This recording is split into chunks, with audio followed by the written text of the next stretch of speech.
नमस्कार दर्शकों, बंधन समाचार में मैं हूं आपके साथ ऋचा वर्मा।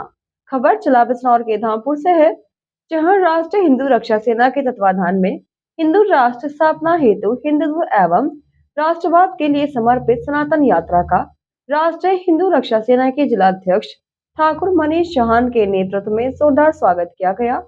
यात्रा में पावन सानिध्य राष्ट्रीय अध्यक्ष पीठाधीश्वर अनिल कृष्ण जी महाराज का राष्ट्रीय हिंदू रक्षा सेना के कार्यकर्ताओं द्वारा फूलमाला पहनाकर जोरदार स्वागत किया गया। आपको बता दें, यह यात्रा आज हरिद्वार से शुरू हुई है, जो कि प्रयागराज पहुंचकर संपन्न होगी, जिसका धामपुर पहुंचने पर स्वागत किया गया। इस यात्रा का उद्देश्य सनातन धर्म के प्रति लोगों को जागरूक करना है। प्रदेश अध्यक्ष जगदीश सक्सेना ने कहा कि युवा ही सनातन धर्म का भविष्य है और जब युवा ही सनातन धर्म के लिए खड़े होते हैं तो हमारा हृदय गदगद हो जाता है। सनातन धर्म का पताका फहराने के लिए सभी सनातनी हिंदुओं का आह्वान है और उनका स्वागत है।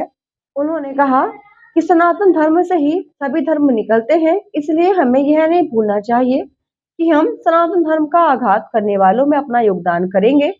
कार्यक्रम का संचालन मंडल संयोजक अमीश रस्तोगी ने किया। इस दौरान जिला महामंत्री रंजीत सिंह, आकाश राजपूत, कपिल राजपूत, प्रिंस, डॉक्टर कमल आदि सहित कार्यकर्ता मौजूद रहे।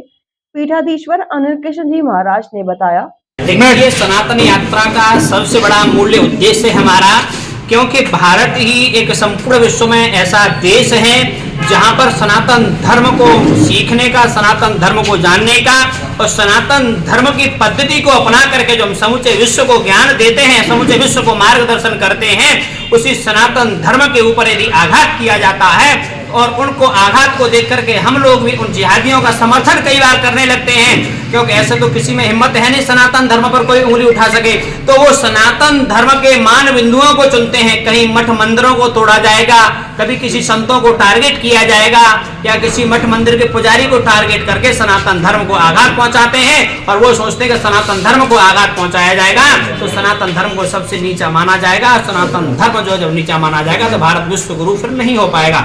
लेकिन भारत विश्व गुरु था, भारत विश्व गुरु है और भारत विश्व गुरु रहेगा। इसलिए जिहादी मानसिकता को हटा करके हम लोग सनातन धर्म यात्रा लेकर के चल रहे हैं और इस यात्रा का बहुत ही सुंदर रिजल्ट आपको आपके सामने ही आ रहा है, क्योंकि जब इतने युवा भाई दिखाई देते हैं और ये युवा ही सनातन धर्म के आगे का भविष्य हैं और यदि ऐसे सनातन धर्म के भविष्य को हम और आप सभी देखते हैं तो हृदय गदगद हो जाता है। सनातन धर्म की पताका लहराने के लिए सभी सनातन हिंदुओं का आह्वान है, सभी का स्वागत है। हम कहीं पर भी जाएंगे, किसी भी जाति, किसी भी वर्ग में बंटने वाले नहीं है। हमारा एक ही जाति है, एक ही धर्म है, वह है सनातन धर्म। सनातन धर्म में से ही सभी धर्म निकले हैं, इसलिए हमको यह नहीं भूलना चाहिए कि हम जो है सनातन धर्म पर आघात करने में अपना कहीं योगदान करेंगे और सनातन धर्म पर जो कुठार आघात करेगा उसको यहाँ से दुम हिला करके भागना पड़ेगा। कैसे भागना पड़ेगा कि जब जंगल में छोटे छोटे जीव जंतु दौड़ लगा रहे हो और शेर सो रहा हो तो वो सोचते हैं कि अब तो हम ही जंगल के राजा हैं, लेकिन उनको ये नहीं पता कि शेर जाग गया और दहाड़ लगाएगा तो वही छोटे छोटे जीव जंतु वहां से दुम हिला के भाग जाएंगे। तो अब हिंदू जाग चुका है, सुसुमन अवस्था में था, अब केवल हिंदुओं को शेरों की तरह दहाड़ लगाने की आवश्यकता है। तो जो यहाँ पर जिहादी किस्म के कीड़े पल रहे हैं वो यहाँ से दुम हिला करके भाग जाएंगे। महाराज जी, यात्रा कब से कहाँ शुरू कर कहाँ पे जाकर ये यात्रा आज ही प्रारंभ हुई है प्रातः काल नमामि गंगे घाट से, हरिद्वार से, और हरिद्वार से मां गंगा को प्रणाम करके वहां के संत महापुरुषों का आशीर्वाद लेकर के और अखाड़ों का भी वहां से आशीर्वाद मिला है हमको। और इस यात्रा का पड़ाव जो है अभी अगला पड़ाव हमारा धनौरा में है और ऐसे ही क्रम ये जो है पड़ाव हमारा चलता जाएगा आगे।